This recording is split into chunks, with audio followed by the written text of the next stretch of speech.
সবচেয়ে আকর্ষণীয় ভ্রমণ পিপাসুদের যে জায়গাটি সেটি সেন্ট মার্টিন। আর এই জায়গা থেকে সেন্ট মার্টিন যাতায়াতের সহজ মাধ্যম। ব্রিজটি স্বল্প দূরত্বে মায়ানমারের সীমান্ত। ব্রিজটি হচ্ছে গিয়ে কক্সবাজার জেলার টেকনাফ উপজেলায় অবস্থিত।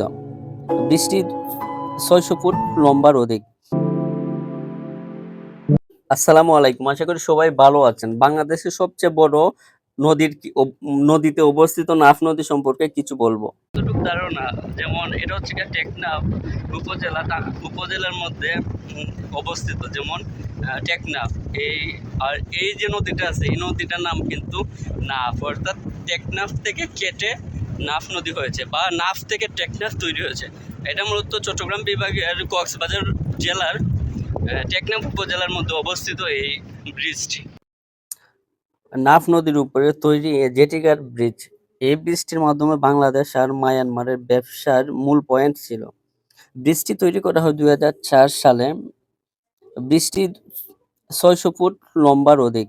তথ্যসূত্রে জানা যায়, ব্রিজটি হওয়ার আগে এখানকার নিয়ম মাফিক নির্ধারিত সময় নিয়ে এখানে হাট বসত ও জেলেরা এই জায়গা থেকে সমুদ্র মাছ ধরার যাতায়াতের প্রধান মাধ্যম হিসেবে ব্যবহার করত ও হাট বসাতো। এছাড়া মায়ানমার থেকে কাঠ আমদানি, পেঁয়াজ আমদানি, শুটকি রপ্তানি, বার্মি সহ গরু মহিষ আমদানি ও রপ্তানি করা হতো।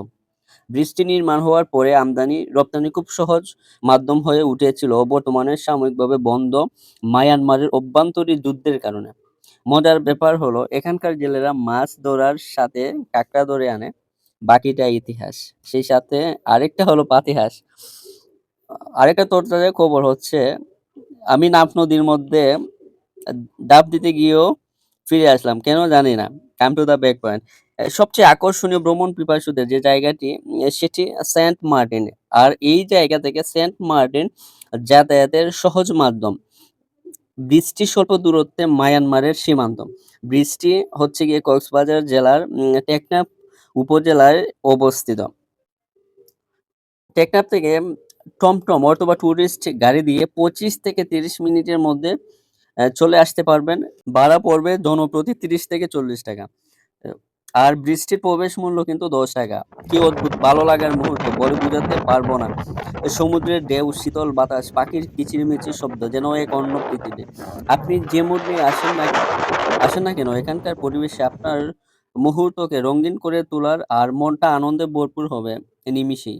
বৃষ্টির শেষ মাথায় নদীর মধ্যবর্তী স্থানে দর্শনার্থীদের আনন্দকে দ্বিগুণ করে তুলতে মোটামুটি বড় পরিসরে জায়গা নিয়ে যাতায়াতের একটা প্লেস, অথবা এটা সীমানা বললেই চলে। সেখানে বিজিবি গার্ডেরা সারাক্ষণ নিয়োজিত, যে কোনো প্রয়োজনে আপনার পাশে থাকবে। এখান থেকে খুব কাছে মায়ানমারের এলাকা, যা দেখে অনেকটা ভালো লাগার মতোই। এন- এই যে জায়গাটি তৈরি করা হয়েছে সীমানা অধীনে, এর বৃষ্টির নিচে বসে অনেকে আড্ডায় সময় পার করতেছেন, কেউ বা বড়শি দিয়ে মাছ ধরতেছেন। সেখানকার স্থানীয় যে লোকগুলা, নদীর মধ্যস্থলে ভাবলেই কেমন জানি লাগে, অদ্ভুত এক অনুভূতি। এখানে সারাক্ষণ লোক যাতায়াত লেগেই থাকে। কেউ সেলফিতে ব্যস্ত, কেউ নদীর মুগ্ধতায় তাকিয়ে আছে এক নয়নে, কেউ বা নদীতে নামার তীব্র ইচ্ছা নিয়ে দাঁড়িয়ে আছে সিঁড়িতে। একটু অবাক, তাই না? গল্প সপ্পের ব্যাপার হলো, আমি নাফ নদীতে মাঝামাঝি নেমেছি না ভিজে। কিভাবে নামলেন সেটা তো জানবে না। গপ্প যার সাথে করবেন, ওভার চাপাবাজি থেকে বিরত থাকবেন। বৃষ্টির মূল ফটক থেকে হেঁটে আসতে পারবেন, অথবা অটোরিকশা দিয়ে আসতে পারবেন। তবে হেঁটে হেঁটে আসার অনুভূতি প্রকাশ করার মতো না। হেঁটে হেঁটে আসলে চাইলেই আপনি ব্রিজ থেকে নদীর মধ্যবর্তী নদীতে নামার জন্য সিঁড়ি পাবেন, যে মধ্যবর্তী স্থানটা সেই জায়গাটিতে। তো সব মিলিয়ে এই ব্রিজটি হচ্ছে গিয়ে বাংলাদেশের মধ্যে সবচেয়ে প্রথম নদীর মধ্যে দীর্ঘতম নদী বললেই চলে। তো নাফ নদী এটা একটা ব্যবসায়িক মূল স্থল ছিল। তো যাই হোক, এই নাফ নদী সম্পর্কে কিছু তথ্য তুলে ধরার চেষ্টা করলাম। আজকে ছিল এই পর্যন্ত। ধন্যবাদ সবাইকে, ভালো থাকবেন।